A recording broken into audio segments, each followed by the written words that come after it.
ವಿಭಾಗ ಯೋಗ ಅಂತೇಳಿ. ಮಕ್ಕಳ ಇದನ್ನ ನೀವು ಗಮನ ಇಟ್ಟು ಕೇಳಿಸ್ಕೊಳ್ಳಿ.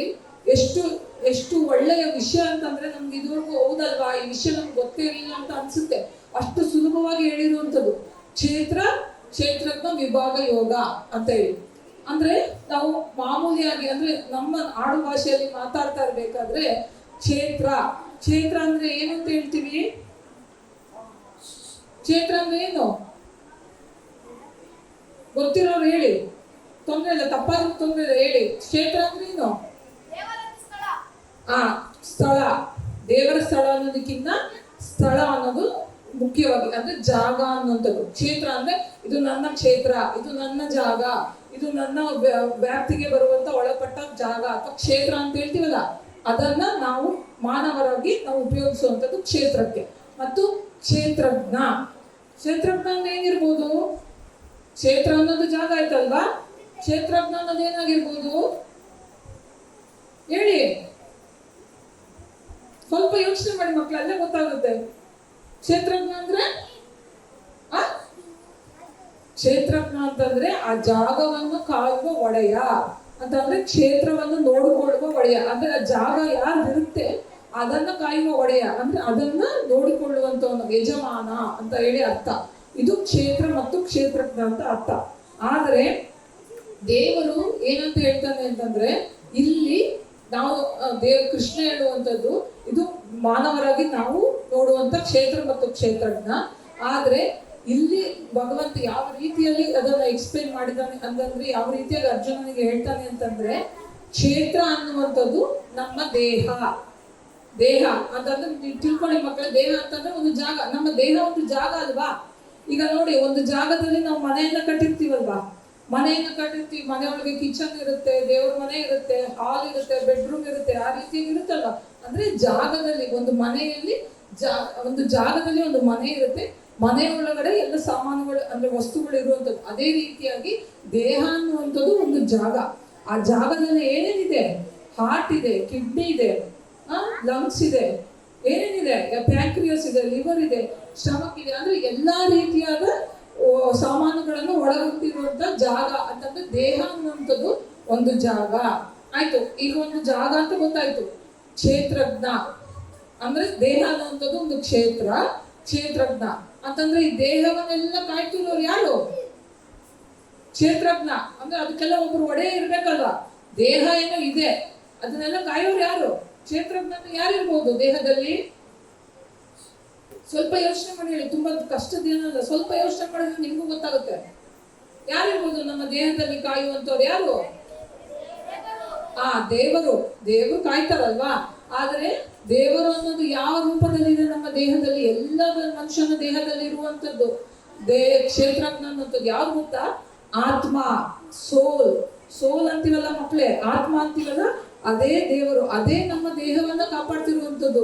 ನಮಗೆ ಆತ್ಮ ಇಲ್ಲದೆ ಇದ್ರೆ, ಬರೀ ದೇಹ ಇದ್ರೆ, ಆತ್ಮ ಬಿಟ್ಟು ಹೋಗಿದ್ರೆ ದೇಹ ಅದು ನಡೆದಾಡ್ಲಿಕ್ಕೆ ಸಾಧ್ಯ ಇದೆಯಾ? ಬದುಕಲಿಕ್ಕೆ ಸಾಧ್ಯ ಇದೆ ಮನುಷ್ಯ? ಆತ್ಮ ಇರೋದ್ರಿಂದ, ಅದನ್ನು ಕಾಯುವಂತಹ ಆತ್ಮ ಅಥವಾ ದೇಹದಲ್ಲಿ ಕಾಯುವಂತ ಯಜಮಾನ ಇರೋದ್ರಿಂದ ನಾವು ಬದುಕಿರುವಂಥದ್ದು. ಹಾಗಾಗಿ ಕ್ಷೇತ್ರಜ್ಞ ಅನ್ನುವಂಥದ್ದು ನಮ್ಮ ಆತ್ಮ ಅನ್ನುವಂಥದ್ದು ನಮ್ಮ ದೇಹದಲ್ಲಿ ಕಾಪಾಡುವಂತ ಯಜಮಾನ. ಆ ಯಜಮಾನನು ಯಾರು? ದೇವರು. ಯಜಮಾನ ಅಂದ್ರೆ ಆತ್ಮ ಅಂದ್ರೆ ಯಾರು? ಭಗವಂತ. ಅಂದ್ರೆ ಭಗವಂತ ಏನ್ ಹೇಳ್ತಾನೆ ಕೃಷ್ಣಲ್ಲಿ, ನೋಡು ಅರ್ಜುನ, ಯಾರ ದೇಹಗಳು ಇದೆ ಅಂದ್ರೆ ಎಲ್ಲೆಲ್ಲಿ ಕ್ಷೇತ್ರಗಳು ಇದೆ ಅಂತಂದ್ರೆ ಯಾರು ದೇಹಧಾರಿಗಳಾಗಿರ್ತಾರೆ ಅವರನ್ನೆಲ್ಲ ಕಾಯುವಂತ ಕ್ಷೇತ್ರಜ್ಞ ನಾನೇ ಅಂತಂದ್ರೆ, ನಾನೇ ಭಗವಂತ. ಕೃಷ್ಣ ಅಂತಲ್ಲ, ನಾನೇ ಭಗವಂತ. ನಾನೇ ಎಲ್ಲ ಎಲ್ಲದರಲ್ಲೂ ಇರುವಂತಹ ದೇಹದಲ್ಲಿ ಇರುವಂತವನು ನಾನೇ ಎಲ್ಲ ಆತ್ಮವನ್ನ ಕಾಪಾಡ್ತಿರುವವನು ನಾನೇ ಅಂತ ಹೇಳ್ತಾನೆ. ಅಂತಂದ್ರೆ ಇಲ್ಲಿ ಮಕ್ಕಳೇ, ನಾವು ಆತ್ಮ ಮತ್ತು ಪರಮಾತ್ಮನ ನಡುವಿನ ಸಂಬಂಧವನ್ನ ಇಲ್ಲಿ ಕೃಷ್ಣ ತಿಳಿಸಿರುವಂಥದ್ದು ಆಯ್ತಾ. ಮತ್ತೆ ನೆಕ್ಸ್ಟ್ ಏನ್ ಹೇಳ್ತಾನೆ ಅಂತಂದ್ರೆ, ಕ್ಷೇತ್ರದ ಬಗ್ಗೆ ಹೇಳ್ತಾನಲ್ವಾ. ಮತ್ತೆ ಮನುಷ್ಯ ಅಂದ್ರೆ ದೇಹದಲ್ಲಿರುವಂಥದ್ದು ಅಂತಂದ್ರೆ, ಮನುಷ್ಯ ಅಂತಂದ್ರೆ ಅವನಲ್ಲಿ ಯಾವ ಅಂದ್ರೆ ದೇಹದಲ್ಲಿ ಯಾವ ಮನುಷ್ಯಧಾರಿಯಾಗಿದ್ದಾನೆ ಅಂತಂದ್ರೆ, ಅದರಲ್ಲಿ ಯಾವ್ದಾವ್ದು ಮನುಷ್ಯನ ಗುಣಗಳು, ಸ್ವಭಾವಗಳು ಯಾವ ರೀತಿಯಾಗಿ ಬರುತ್ತೆ ಅಂತಂದ್ರೆ, ಮನುಷ್ಯನಲ್ಲಿ ಯಾವ ಗುಣಗಳಿರುತ್ತೆ? ಏನ್ ಹೇಳಿ ನೋಡೋಣ? ಸುಖ ದುಃಖ ಇರುತ್ತೆ, ಸುಖ ದುಃಖವನ್ನು ಅನುಭವಿಸ್ತಾ ಇರ್ತೀವಿ, ಅಹಂಕಾರದಿಂದ ಇರ್ತೀವಿ, ಬುದ್ಧಿ ಇರುತ್ತೆ, ಅವಿದ್ಯೆ, ವಿದ್ಯೆ ಇರೋದಕ್ಕಿಂತ ಹೆಚ್ಚಾಗಿ ಅವಿದ್ಯೆ ಇರುತ್ತೆ. ಮತ್ತೆ ಇಂದ್ರಿಯಗಳು ಅಂತಂದ್ರೆ ಸೆನ್ಸ್ ಆರ್ಗನ್ಸ್ ಅನ್ನೋಂಥದ್ದು ನಮ್ಮ ಬಾಡಿಯಲ್ಲಿ ಇರುವಂಥದ್ದಲ್ವಾ, ಸೆನ್ಸ್ ಆರ್ಗನ್ಸ್ ಇರುವಂಥದ್ದು. ಮತ್ತೆ ಪಂಚಭೂತಗಳು ಅಂತಂದ್ರೆ ಗಾಳಿ, ನೀರು, ಆಕಾಶ, ಭೂಮಿ, ಅಗ್ನಿ ಅಂತೀವಲ್ಲ, ಅದೆಲ್ಲವನ್ನು ಸೇರಿಕೊಂಡು ಅಂದ್ರೆ ಪ್ರಕೃತಿಯಲ್ಲಿ ಏನೇನಿದೆಯೋ ಅದು ಸಹ ನಮ್ಮ ದೇಹದಲ್ಲಿ ಇದೆ. ಅದನ್ನು ಸಹ ನೀವು ತಿಳ್ಕೊಬೋದು. ಅಂದ್ರೆ ಇನ್ನು ಸ್ವಲ್ಪ ದೊಡ್ಡದಾಗಿ ವಿಷಯವನ್ನು ತಿಳ್ಕೊಂಡಾಗ, ಸಮಯ ಇದ್ದಾಗ ನೀವು ಇದ್ರ ಬಗ್ಗೆ ಪಂಚಭೂತ ಅನ್ನೋದ್ರ ಬಗ್ಗೆನೆ ಸಾಕಷ್ಟು ನೀವು ತಿಳ್ಕೊಳ್ಳುವಂತ ವಿಷಯ ಅಂದ್ರೆ ಅವೆಲ್ಲವೂ ಸಹ ನಮ್ಮ ದೇಹದಲ್ಲೇ ಕೂಡ್ಕೊಂಡಿರುವಂಥದ್ದು. ಹಾಗಾಗಿ ಇದನ್ನೆಲ್ಲ ಇರೋದ್ರಿಂದ ನಾವು ಅದನ್ನ ನಿಗ್ರಹ ಮಾಡಬೇಕು. ಅಂತಂದ್ರೆ ಮನುಷ್ಯನಾದವನಿಗೆ ಎಲ್ಲವೂ ಸಿಗುವಂಥದ್ದು ಇದು, ಆದ್ರೆ ಅದನ್ನ ನಾವು ನಿಗ್ರಹ ಮಾಡಿಕೊಂಡು ಅದನ್ನ ಅಂದ್ರೆ ಈಗ ನೋಡಿ, ನಿಗ್ರಹ ಅಂದ್ರೆ ಯಾವ ರೀತಿಯಾಗಿ ಮಾಡ್ಬೇಕು? ನಿಗ್ರಹವನ್ನು ಮಾಡಿಕೊಳ್ಳುವ ಜ್ಞಾನವನ್ನು ಪಡ್ಕೊಂಡಾಗ ಅಂತಂದ್ರೆ ಯಾವ ರೀತಿಯಾಗಿ ನಾವು ನಿಗ್ರಹ ಮಾಡೋದು ಅಂತಂದ್ರೆ, ರಾಗ, ದ್ವೇಷ, ಕೋಪ ಎಲ್ಲ ಇರುತ್ತಲ್ಲ, ಅದನ್ನ ಯಾವ ರೀತಿಯಾಗಿ ಮಾಡ್ಬೇಕು? ವಿನಯವಂತರಾಗಿರ್ಬೇಕು, ಅಹಂಕಾರ ರಹಿತರಾಗಿರ್ಬೇಕು, ವಿನಯವನ್ನು ತೋರಿಸ್ಬೇಕು. ಅಹಂಕಾರ ಇರಬಾರ್ದು. ನನ್ನ ಬಿಟ್ರೆ ಯಾರು ಇಲ್ಲ, ನಾನೇ ಎಲ್ಲವನ್ನು ಪಡ್ಕೊಂಡಿರೋನು, ನಾನೇ ಶ್ರೇಷ್ಠ, ಆ ರೀತಿಯಾದ ಅಹಂಕಾರ ಇರಬಾರ್ದು. ಮತ್ತೆ ಸಹನೆ ಇರಬೇಕು, ಎಲ್ಲದರಲ್ಲೂ ಸಹನೆ ಇಟ್ಕೊಂಡಿರ್ಬೇಕು, ಮತ್ತು ಶುದ್ಧ ಮನಸ್ಸಿನಿಂದ ಇರಬೇಕು, ಮತ್ತು ಇಂದ್ರಿಯವನ್ನ ನಿಗ್ರಹ ಮಾಡ್ಕೋಬೇಕು. ಇಂದ್ರಿಯಗಳು ಅಂತಂದ್ರೆ ಸೆನ್ಸ್ ಆರ್ಗನ್ಸ್ ಇರುತ್ತಲ್ಲ, ಅದನ್ನೆಲ್ಲವನ್ನು ನಿಗ್ರಹ ಮಾಡ್ಕೋಬೇಕು. ಅಂತಂದ್ರೆ ಕಣ್ಣು ಏನ್ ಹೇಳುತ್ತೆ, ಕಿವಿಗೆ ಏನ್ ಕೇಳುತ್ತೆ, ಚರ್ಮ ಏನ್ ನೋಡುತ್ತೆ, ಅಥವಾ ಚರ್ಮ ಏನಾದ್ರು ಫೀಲ್ ಆದಾಗ, ಅಥವಾ ನಾಲಿಗೆ ಏನಾದ್ರು ನೋಡಿದಾಗ ಅದನ್ನ ಇಷ್ಟಪಡ್ತೀವಲ್ವಾ, ಅಂದ್ರೆ ತಕ್ಷಣಕ್ಕೆ ನಮ್ಗೆ ಅದೇ ಬೇಕು ಅಂತ ಹೇಳಿ ಪಂಚ ಇಂದ್ರಿಯಗಳಿಗೆ, ಸೆನ್ಸ್ ಆರ್ಗನ್ಸ್ಗೆ ನಾವು ವಶ ಆಗಬಾರದು. ಆ ರೀತಿಯಾಗಿ ಇರುವಂತವನು.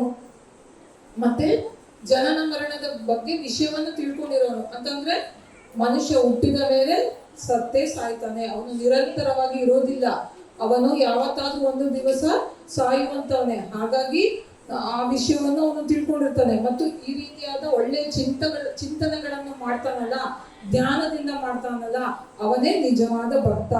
ಹಾಗಾಗಿ ಅದನ್ನು ಬಿಟ್ಟು ಬೇರೆ ಏನೇ ಇದ್ರು ಅವೆಲ್ಲವೂ ಅಜ್ಞಾನ. ಜ್ಞಾನ ಅಂತಂದ್ರೆ ಇದನ್ನೆಲ್ಲ ಮೀರಿರುವಂಥದ್ದು, ಅಂದ್ರೆ ಒಳ್ಳೆ ರೀತಿಯಲ್ಲಿರುವಂಥದ್ದು, ಅದು ಜ್ಞಾನ. ಅದನ್ನು ಮೀರಿ ಬೇರೆ ಏನೇ ಇದ್ರು ಅದೆಲ್ಲವೂ ಅಜ್ಞಾನ. ಹಾಗಾಗಿ ಈ ಒಂದು ಅಧ್ಯಾಯದಲ್ಲಿ ನಾವು ಏನಂತ ಯಾವ್ದ್ರ ಬಗ್ಗೆ ತಿಳ್ಕೊತೀವಿ? ದೇಹದ ಬಗ್ಗೆ ತಿಳ್ಕೊತೀವಿ, ಆತ್ಮದ ಬಗ್ಗೆ ತಿಳ್ಕೊತೀವಿ. ಆ ದೇಹ, ಆತ್ಮ ಮತ್ತು ಪರಮಾತ್ಮನ ನಡುವಿನ ಸಂಬಂಧವನ್ನ ತಿಳಿಸಿಕೊಡುವಂಥದ್ದು ಕ್ಷೇತ್ರಜ್ಞ ವಿಭಾಗ ಯೋಗ ಅಂತ. ಎಲ್ಲರಿಗೂ ತಿಳಿತ ಮಕ್ಕಳೇ? ಸ್ವಲ್ಪ ಇವತ್ತು ಅರ್ಥ ಆಗಿದೆ ಅನ್ಕೋತೀನಿ. ನಿನ್ನೆಗಿನ್ನ ಇವತ್ತು ತುಂಬಾ ಚೆನ್ನಾಗಿ ಅರ್ಥ ಆಗಿದೆ ಅಂತ ಅನ್ಕೋತೀನಿ. ಎಲ್ಲರಿಗೂ ಧನ್ಯವಾದಗಳು. ಜೈ ರಾಮಕೃಷ್ಣ.